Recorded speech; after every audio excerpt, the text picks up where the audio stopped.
Mikel, good to see you. Hello. 2 big wins following the international break, so you must feel in a good place heading into Sunday. Yeah, 2 very important wins. Very good feeling about the games as well, and preparing for a big match for Sunday. Ben White, Bukayo Saka and Martin Odegaard missed the trip to Spain in midweek. Have they got any chance of featuring on Sunday? If there is a chance, would be after tomorrow's session, because they haven't done anything yet, so we will have more information tomorrow. You see that? You see that? So I did talk. I said that I would say I will have to assess them on Saturday. We'll see what happens. Yeah, because even if I believe they will be ready, Gyökeres had the gash. Gyökeres will be ready. Odegaard will be ready. I have, let me not bet. I have faith that Odegaard will be ready. Odegaard will play this game because of his pressing ability. Odegaard leads the pressing. Odegaard, Gyökeres, pressing monsters. So Odegaard will be there. But Bukayo Saka, I don't really know. He might be on the bench, but I don't really know. But more just watch. And just to check, Mikel Merino and Victor Gyökeres picked up head injuries on Tuesday. Are they absolutely fine? Yeah, they are fine. They will be available. William Saliba, an unused substitute on Tuesday. Can we expect him to come straight back into the starting 11 on Sunday? Let's see. Obviously, he's been carrying an injury. He's done really well to be available for the last match, and he's really pushing it. So we'll decide tomorrow what's the best start. And today the club announced a number of changes at a boardroom level. Will that have any impact on what you do here on a day-to-day basis? No, well, there have been quite a lot of changes since I arrived at the club. First of all, obviously, Tim is leaving, and I would like to say a few words because he's been someone that I really enjoy working with. I think he has a tremendous contribution for everything that we've done over the last few years. Then on Rich, congratulations, obviously, because it's a massive role to be the CEO of this football club. And then welcome to the new members of the board.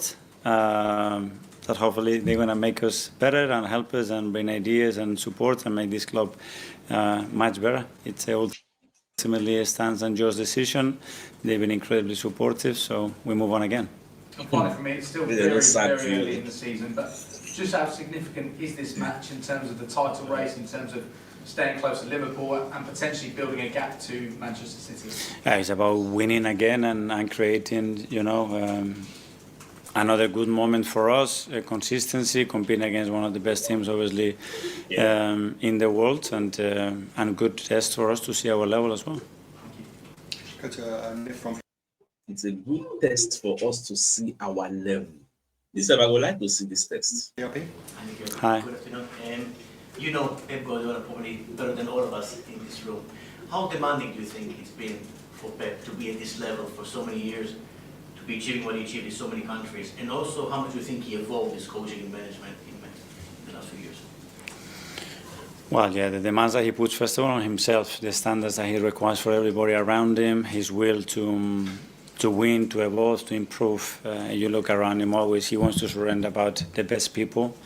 For me, he's by far the best coach in the world. I always said it. I had the pleasure to work with him and win a lot with him next to him. So, yeah, it's always great to see him back.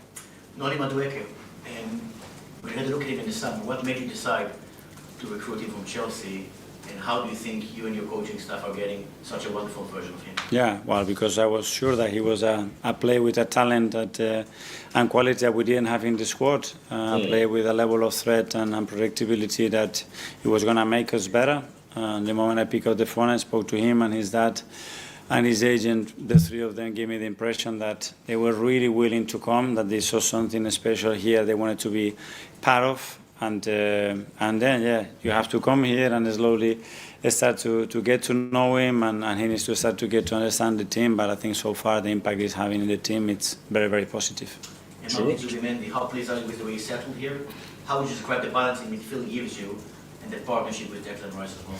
Yes, another one that obviously coming from abroad is always very tricky, especially with the demands in this league and in that particular position, because you have so much responsibility in that role, and you have to be aware of everything that we do. But such an intelligent boy, a lot of presence, a lot of quality, and a lot of courage to play football. Alex, BBC. Hi, Mikel. Hi. No goals conceded from open play, and Christian Mosquera has been a key part of that, a young player coming in and summer signing. Why do you think you have been so solid this season? Well, first of all, because he's very good, and I think credit to the scouting department, Andrea, that they presented the opportunity to have him. Again, no coincidence, as a boy, someone extremely focused, very determined, very clear that he wanted to come here, and he wanted to come here to play, and in his place, I think what he's doing in that position so early, very impressive. Now, here the statistics the journalist asked Mikel Arteta about not conceding from open play this season. If not, now this particular statistics will be tested against Manchester City. It will be tested. So, but I trust my team. I trust Arsenal because it is hard for you to do all those tiki-taka, open us down, come and score. When was the last time that happened? So, but can they score through penalties, through maybe cross and not corner, but open play, say you want to do all those, I'm not thinking that one, but corners, yes. Corners, that one safety, but we'll just watch. In fact, when they talk about Arsenal, Manchester City, and they talk about set pieces, most pundits see Arsenal as more of a threat than Manchester City when they come to set pieces. But everything is at play. Modest. Just on White, Saka and Odegaard, you said decision after tomorrow's session. Have they trained already, or would that be their first session? Because everything has been modified so far for him, and still a few things to clear. And tomorrow we'll have more information whether they are part of the squad or they have a chance to be part of the squad or not. Oh God, me and you say that one a lie. Me and you like this. I think I already know the lineup we won't even use gone. But I'll be all this tomorrow. The thing is, he doesn't want to show his hand because if you go even look Pep press conference, some of the injury players to them get Pep said will tell you say, well I don't really know. I want to have to text, I have to access because nobody wants to show their hand. So until maybe 1 hour before the game, when the lineup officially comes out, we will see what the one use players. Then say we want use play them. So at the normal level, then you go adjust your strategy and your tactics for the first half. Because what you go into first half and second half, they usually do different because we always say here, no two halves are equal. So more shall they look. We've spoken about the evolution of football and how the style is changing. A lot more teams going more direct. You're expecting a different type of game than usual against Manchester City on Sunday? There will be moments, but there has been in the past as well in the last few years, and obviously they have certain different qualities, especially in the back line, and since they recruited Erling as well, they always modified a few things because of the quality of individual, which is normal. And there is a tendency in football, especially because there is as well all the tendencies in the way teams are defending that obviously has certain implications to how teams react to that. Ian Talksport. Hi Mikel, how are you? Hi, good, thank you. Talking about the evolution of football, I mean, it used to be seen if you're on the subs bench that maybe you'd done something wrong and the manager didn't like you. We saw in midweek, your substitutes you brought on won you the game in the Champions League. So explain to me how the evolution has happened in terms of subs and how important they are to you this season.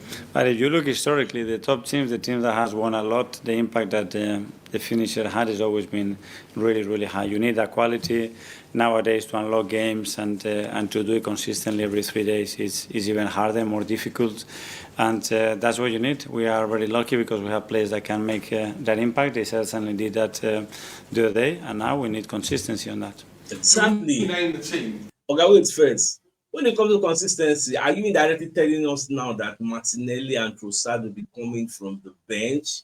Because for you to call consistency, that means what you did that worked, we need to do it again and again and again and again. If that be the case, you're welcome. And you name the subs. Do you go up to them and say, listen, don't take it as being anything bad, you're on the bench, because I'm going to need you this afternoon? Yeah, we already had a discussion in pre-season about the roles and responsibilities and about the implication of each other roles in relation to the game, the scenario, the schedule, a lot of factors. But the quality and the delivery and the intensity and will that you have to put every minute for this football club, that's unquestionable whether you are a starter or not. You've had to rebuild this football club, and you've been here 5 years. Is Pep having to rebuild Man City after all their successes? What is Pep? I was even thinking one journalist would be smart enough to even ask him about the midfield. Are you going to use Merino, Rice, and Zubimendi? Put him on the spot. Is Eberechi going to play number 10 or will he continue on the wings? Which can be Pep. Do you think he's anywhere near that now? Well, I don't know. That's a question for him. But obviously, what Exactly. he's already done Him. in this league is unprecedented. The level that he's put the standards in the league, in my opinion, unprecedented. And maintaining those levels for 10 years is already something incredible. And the demands are there for him. And he wants to carry on because he certainly believes that he can do it again. And history beckons for you tomorrow. No Premier League manager's gone 5 games in a row unbeaten against Man City. So not tomorrow, Sunday. But if you do it, all hail Mikel Arteta. Well, the preparation of the game will be to win it, that's for sure. Over to Josh. You know, Arteta, the preparation of the game will be to win it. Just like Rodri said, they say the preparation of the game will be to win it. Chipin always talking to the man, he say, everybody will always tell you the preparation of the game is to win it. Now, when formation come out, we can't really see the preparation. Whether you are a bit cautious, you don't want to go too all out, and you don't want to play 10 men behind the ball, you just want to be a balanced team, you get. Now, when lineup come out, we will see them. Even Manchester City lineup, when they come outside, we will see. Hi. Arsenal's suicide prevention service will be open for the first time at the game at the weekend. Can you talk to us about how important it is to be open about mental health struggles and also about what Arsenal's role is? But they leave the main question. Well, first of all, very proud that the club again takes the initiative and takes a problem, a serious problem that is out there in our society, and get practical solutions, and to create a safer space as well for our supporters to be able to raise their hands and say, listen, I need help, and this is the space to do it. I think it's incredible, and hopefully more people can do the same, because obviously there's a big need for that. Simon from Stephen Standard. Hi, Mikel. It was a surprise to a few people when the news about Tim was announced this morning. Was it a surprise to you? How much were you aware of these changes coming in? Well, I was aware in certain moments, and I had various discussions with Josh especially, and as well with Tim. And it's not the first time that it's happened since I've been here. And again, incredible gratitude towards Tim, what he's done for the football club, what he's done for the team, for myself personally as well. And everybody's in different phases of their lives and requires different things, and that's it. We move on. And I think supporters will see a big change like this and wonder what comes next and what the future looks like. What would be your message? Wonderful future. That's the only thing that I advise. Is so positive about it, and every time, and I speak to Stan and George and how willing they are, the projection that they have, the vision they have for the football club, the people that we have around it. There is no question that big things ahead. The main thing with the reporter mind or the journalist mind, that's say, in this wonderful future, will you be part of the wonderful future? I don't think now the right context where you take conceptualize this question. But maybe you don't really get the mind to ask Arteta, because when Tim Lewis is going, the Gaspar has left, so people are leaving. People are leaving. So this future, they are shaking up things. Who said he will not be one of those that will be shaking out? We could have asked him. I mean, is there a forbidden question that you cannot ask here? I don't understand this. They ask questions when you really did that important to me. I don't know about you. Ask many things we fans want to know. Tom, Football London. Hi, Mikel. You mentioned it's not the first time it's happened to you. Some of us were trying to list the amount of executive changes that happened. We've come up with a list with the late Sir Chips Keswick, of course, Francis Kajagao, Raul Sanyehi, Ken Fryer, who stepped down, Husfarm, even Ivan Venkateshan, Edu Gaspar, Jason Nato, and of course now Tim Lewis. What's it like as a manager having to go through that amount of change in just 5 and a bit years? Well, if it's my first managerial job, so I don't know if that's a lot or very little.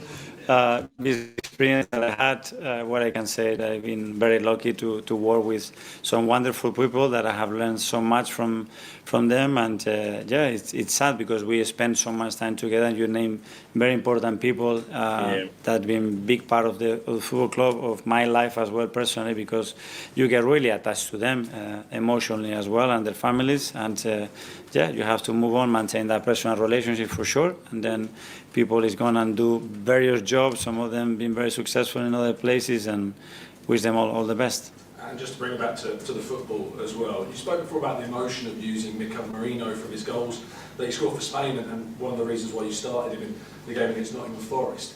With how Gabriel Martinelli and Leandro Trossard performed in midweek, does that now come into your thinking about harnessing that confidence they got from that game potentially for the Yes, it does. It certainly does, because when players are in that state, I think they have to be used and they have to be recognized. But it's a lot of players, obviously, that are in a really good moment, performing really well. And that's what we want. Whenever we need them, I'm sure that they're going to be at the best. James, CBS. Hi Mikel, I'd like to ask you a little bit about Erling Haaland. 11 versus 11 at least. Your defenders have done a really good job of restricting that supply. I think it's 2 shots on target in the last 4 games. What has your team got right taking on Haaland? Well, it's a lot of things that you have to get right. He's a player that doesn't need much space, much time, or situation to generate big chances, especially when he's in and around the box. But yeah, preventing the source sometimes is the best thing to do it, and we have to do it again. And you've allowed 2 open play shots on target in the last 4 games. Been a real hunkering down since the United game. Do you feel like this level of defensive quality you're showing now, is that the benchmark or is that beyond what you were expecting? Well, it's certainly what we are doing today and what we have to do on Sunday and the following games, and there is still a lot of things that we can improve, and we know that, we are very aware, but it's a very big foundation to achieve what we want. What you say, the goal when we play against this kind of games relegates them to creating nothing, 0 big chances. Even if they don't get shots on goal, yes, 1-2, go plenty, which is unusual. It gets. So I know the surprise say this match won't play on Sunday. Man City don't create any big 0 chance, any big chance. So they don't create anyone. I will not be surprised. One of the things we need to avoid, in my opinion, on Sunday, don't get a red card. Because if we get a red card, it will move everything into Manchester City's favor. Because they will try to do all the why they do. They will follow up and shout, may referee they give card anyhow. So I just hope Stuart Atwell and Jared Gillett, they know what they are doing on that day. Because we will carry physicality come. Then say we can't come because they say don't get physicality like this. But last now we our game. So now we will teach them as they go. Okay, last 2 in the As Live section. Firstly, Charles from Goal. Hi Mikel. On Tuesday night, lots of people picked up on a clip of you Charles sort of screaming at Eze to come out to the touchline and really come to the touchline and let Calafiori sort of go into the central areas. Is that sort of how you sort of envisage Eze playing here, much more on the sort of touchline winger than someone coming inside that maybe we've been used to when he was at Crystal Palace? Sorry, can you repeat the question? Just on Eze and Tuesday night, there was a clip. Say for the match you play for Atletico Bilbao, ability they try to do normal thing when they do to enter inside the midfield, to drift, do as if for wing, then go cut inside. But they say no cut inside, come out, stay on the wings. Let Calafiori cut in. So people saw this. So now what? As I say, you know the way we want to make it they play. You get the other say, please repeat it. Doing the rounds on social media where you were sort of spotted really calling him to get to the touchline and stay tight to the touchline and let Calafiori to sort of move inside. Is that the sort of your vision for Eze, more of a touchline winger than someone coming inside? No, depending what the position does. Is one space or another? Arteta go play. Oh God, I'm not going to this one to get sense like this. Depending on what your position does. That is why most times I tell you people, the way we approach a game is going to be dependent on who we are playing against. The way we play against Man City will not be the way we play against Leeds. Will not be the way we play against Atletico Bilbao. Will not be the way we play against Nottingham Forest, nor Liverpool. Even subsequent games when they come. Every opposition have a perfect strategy you use against them. Oh God. It's never the same, because the space and the difficulty for the opponent will be in different things in relation to what they want and what we want to accomplish with that. Does it depend on the fullback he's got behind him at times as well? Say Calafiori likes to come inside, but if Hincapié, who we know looks like he's more of a overlapping fullback. Yeah, defending where that 9 is defending, especially if it's our left or right side, the behavior of that winger when the ball is in the opposite side, the attacking midfielder, ours, especially if it's higher or deeper, it's quite a lot of things to consider before we make that decision. You see the way Charles Schwartz they ask questions will be say many fans won't get answer to. The way abilities he will play, is it dependent on the fullback where they for him back? Because people have said Calafiori is not making the abilities they play better. So maybe this Man City game, should we be expecting Hincapié? Maybe saying a traditional bombing fullback with the run, you get pace, you know, to the run, the square play, get to the assist too. In fact, people like Hincapié, that be the best person who abilities you would love to play with, because you go give an option. Once I'm drifting, you overlap. Defender go confuse. Yes, that's why what they ask him this type of intelligence question. Don't be the ask him Pep. What's it concern me and Pep? Okay, Phil from PA at the back. Hi, Mikel. Miles Lewis Skelly's celebration in this fixture obviously attracted quite a few headlines last season. Are your players free to celebrate as they wish on Sunday, or have you said to them, rein it in? Well, that was done. That's it. That's part of it. There's been a lot of celebration and non-celebration with the past from a lot of teams, and that's it. We don't. That every experience is to learn as well, and we certainly learn from that one. And just in terms of City, obviously they've lost twice, 2 of their 4 fixtures so far. They had their troubles last season. Do you think that they are proper contenders this year, or do you think it's going to take them maybe 1 or 2? I think so, without a doubt. I mean, knowing really well Pep and the demands that he's going to put there, the mentality that they have in that football club, the squad and the players that they have, I mean, they're going to be there for sure.